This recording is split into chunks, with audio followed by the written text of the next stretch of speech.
Hi friends, இன்றைக்கி நம்ம mutton சுக்கா செய்ய போகிறோம். அது எப்படி செய்யலான்னு வாங்க பார்க்கலாம். ஒரு பேன் வச்சுட்டேன், கொத்தமல்லி சேர்த்துக்கலாம். நம்ம அரைச்சி தான் செய்ய போகிறோம். ஜீரகம் சேர்த்துருக்கேன், மிளகு சேர்த்துருக்கேன், சோம்பு சேர்த்துருக்கேன். இதை நல்லா வறுத்துக்கலாம். வரமிளகாய் 4 சேர்த்துருக்கேன்.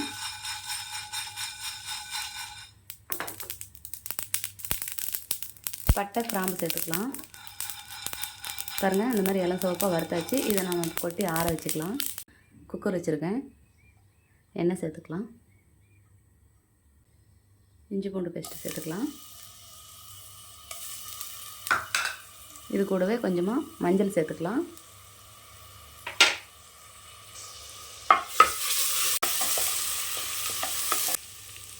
பாருங்கள், கறி க்ளீன் பண்ணி கொஞ்சமாக மஞ்சள் தடவி நான் எடுத்து வச்சுருக்கேன்.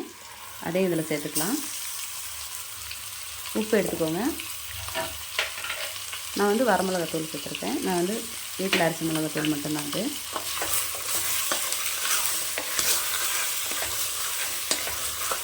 நம்ம இப்போ மிளகா கொத்தமல்லியெல்லாம் வறுத்து தான் செய்ய போகிறோம். நம்ம ரெடிமேட் எதுவும் வாங்கி போடல.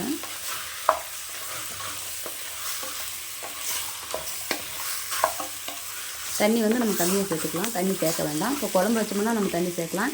இதை நம்ம சுக்கா தான் செய்ய போகிறோம். அதனால் நம்ம தண்ணி சேர்க்கல. நான் 1 கிலோ மட்டன் எடுத்திருக்கேன்.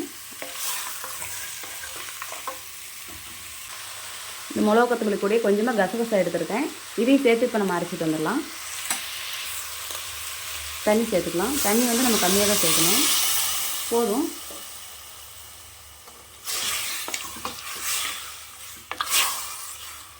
மட்டன்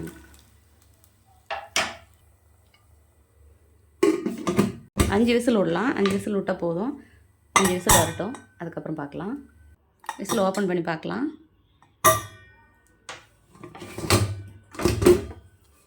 பாருங்கள், இதுலேயே இந்தளவுக்கு தண்ணி இருக்குது. இதை நம்ம இப்போ வறுத்துக்கலாம்.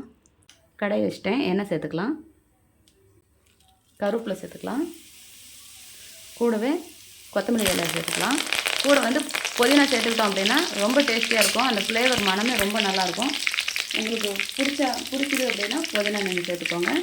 3 வரமிளகா, முழு மிளகா சேர்த்துக்கலாம். 2 பச்சை மிளகா சேர்த்துக்கலாம்.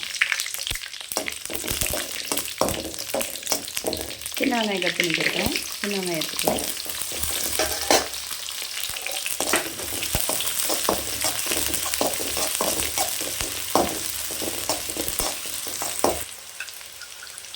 இஞ்சி பூண்டு சேர்த்துக்கலாம்.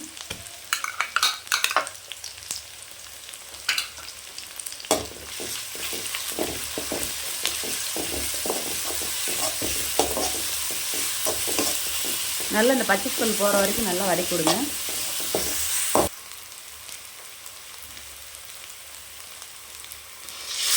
நம்ம மிளகா கொத்தமல்லி எல்லாம் வறுத்தோம் இல்லைங்களா, அந்த பொடி சேர்த்துக்கலாம்.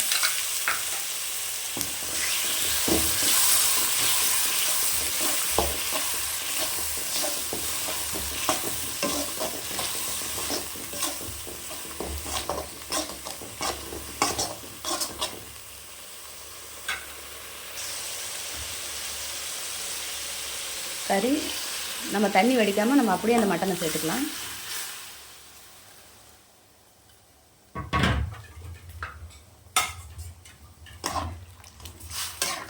நல்லா இது கொதித்து வரட்டும்.